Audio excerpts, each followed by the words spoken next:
Welcome to India next.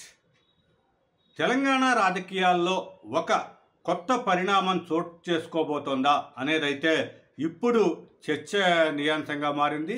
ఎందుకంటే BRS పార్టీలో ఎమ్మెల్యేలంతా కూడా ఒక్కరొక్కరుగా కాంగ్రెస్ పార్టీలో చేరుతుండటంతో ఈ పరిణామాలని తట్టుకునే క్రమంలో బీజేపీకి బీఆర్ఎస్ దగ్గర అవుతుందా అనే అనుమానాలు అయితే వస్తున్నాయి. మొన్న అంటే 2 రోజుల క్రితం నుంచి కూడా కేటీఆర్, హరీష్ రావు ఇద్దరు కూడా ఢిల్లీ పర్యటన చేయటం, దాంట్లో అంటే కవితను పరామర్శించడానికి, కవితకి ధైర్యం చెప్పడానికి వీళ్ళిద్దరూ కూడా ఢిల్లీ వెళ్ళారు అని చెప్తున్నా సరే, దీంట్లో వెనుక ఒక నిగూఢమైన సమాలోచనలు కానీ ఇవంతా కూడా బీజేపీ పెద్దలతో జరిగాయి అనే అయితే వాదన మనకి వినిపిస్తోంది. దీంట్లో ఈ బీజేపీకి దగ్గరైనట్లయితే బీజేపీ అండ్ రాష్ట్రంలో ఇద్దరు కూడా తెలంగాణలో బీజేపీ బీఆర్ఎస్ పొత్తు పెట్టుకున్నట్టయితే వచ్చే ఎన్నికల్లో కాంగ్రెస్ని సమర్థవంతంగా ఎదుర్కోవచ్చు అనే ఒక వాదన దాని మీద తీసుకొచ్చినట్లుగా తెలుస్తోంది. అదీ కాక ముఖ్యంగా మార్చి 15న ఈ లిక్కర్ స్కామ్లో అరెస్ట్ అయిన కవితకు ఇంత మటుకు కూడా బెయిల్ రాకుండా జైల్లో ఉన్నారు. కాబట్టి ఈడీ కేసులు, తరువాత సిబిఐ కేసులు, వీటన్నిటి నేపథ్యంలో కవితని విడిపించటం అనేది బీఆర్ఎస్ నేతల ముఖ్యంగా కేసీఆర్ లక్ష్యంగా ఉంది. దానివల్లే బీజేపీ పెద్దలు తలుచుకుంటేనే కవితకి బెయిల్ రావటం కానీ, తర్వాత ఆ కేసు నుంచి బయటపడటం కానీ జరుగుతుంది అనే ఒక వాదన వినిపిస్తున్న నేపథ్యంలో బీజేపీకి దగ్గరయ్యే ప్రయత్నాలు అయితే మొత్తం కూడా బీఆర్ఎస్ నుంచి చేస్తున్నట్లుగా కనిపిస్తుంది. అయితే ఇటీవల కాలంలో బీజేపీ రాష్ట్ర అంటే తెలంగాణ బీజేపీ నేతలు కూడా బీఆర్ఎస్ని ఎక్కడా కూడా టార్గెట్ చేయట్లేదు.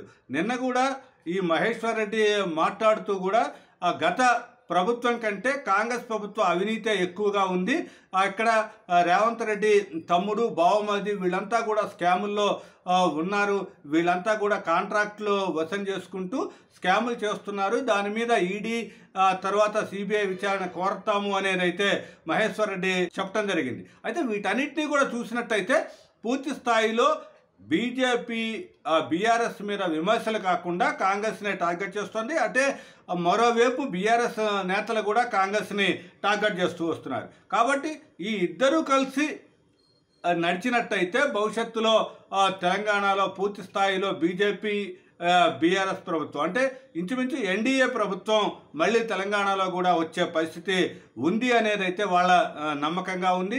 ఆ దిశగానే అంటే ఇంతకుముందు గత పొరపాట్లు ఇక్కడ ఏపీలో చూసినట్లయితే తెలుగుదేశం బీజేపీతో అసలు కలవదు అనే పరిస్థితి నుంచి అక్కడ కలవటం, ఎన్నికల్లో గెలవటం, ఎన్డీఏ ప్రభుత్వాన్ని ఏర్పాటు చేయటం, కేంద్రంలో కీలకంగా ఒక వ్యవహారాలు నడుపుతుండటం, ఇవన్నీ కూడా తెలిసిందే. కాబట్టి కేటీఆర్ కూడా మొన్న వ్యాఖ్యానించాడు, ప్రాంతీయ పార్టీలకి అవకాశం ఇస్తే కేంద్రంలో కీ రోల్ పోషించడానికి ఒక వీలు కుదురుతుంది, అదే ఇప్పుడు తెలుగుదేశం కేంద్రంలో చేస్తోంది అన్న దిశగా కూడా కేటీఆర్ మాట్లాడటం జరిగింది. వీటన్నిటినీ కూడా మనం విశ్లేషిస్తే ఈ బీఆర్ఎస్ నేతల తీరు అయితే ధోరణి మారినట్టుగా కనిపిస్తుంది. ఇంతకుముందు మోడీ అంటే భగ్గుమని లేచే కేసీఆర్ కూడా ఇటీవల కాలం అంటే పదవి పోయిన తరువాత, అధికారం కోల్పోయిన తర్వాత కామ్గా ఉన్నాడు, కానీ అంతకు ముందు నుంచే కూడా కొంత ధోరణి మారింది.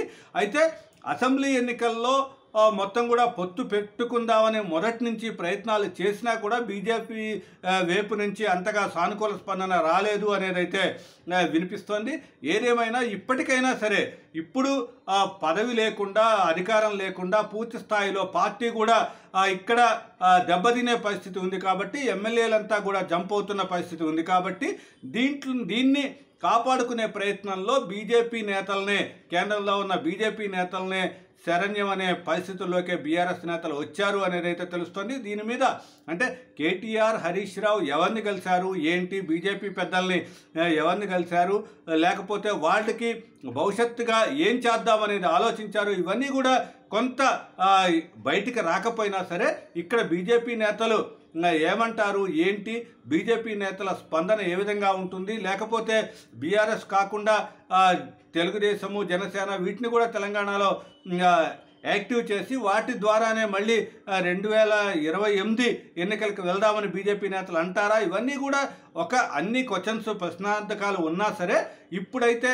బీఆర్ఎస్ బీజేపీ రెండు కూడా కలుస్తాయి, రెండు కూడా పొత్తుకు వెళ్తాయి అనేదైతే ఇక్కడ స్పష్టమైన సంకేతాలు అయితే వస్తున్నాయి. ఎందుకంటే కవితని ముఖ్యంగా బయటకు తీసుకురావాల్సిన బాధ్యత అయితే ఇప్పుడు కేసీఆర్ మీద ఉంది. కాబట్టి దానికోసం బీజేపీతో కేంద్రంలో అధికారంలో ఉన్న ఎన్డీఏలో కలవటమే బీఆర్ఎస్ ముందున్న ఒక లక్ష్యంగా కనిపిస్తుంది. అయితే దీని మీద ఒక్క ఎంపీ సీటు కూడా లేని బీఆర్ఎస్ని ఎంత మటుకు కూడా బీజేపీ దగ్గరకు తీస్తుంది అనేదైతే ఇంకా సంశయమే. ఏదేమైనా సరే తాజాగా కేటీఆర్, హరీష్ రావు ఇద్దరు కూడా జరిపిన చర్చలు ఏవైతే ఉన్నాయో, ఢిల్లీలో ఉన్న చర్చలు ఏవైతే ఉన్నాయో అదంతా కూడా బీఆర్ఎస్ బీజేపీలకి దగ్గర చేసే క్రమంలోనే ఉన్నాయనే ఒక సమాచారం అయితే అందుతోంది.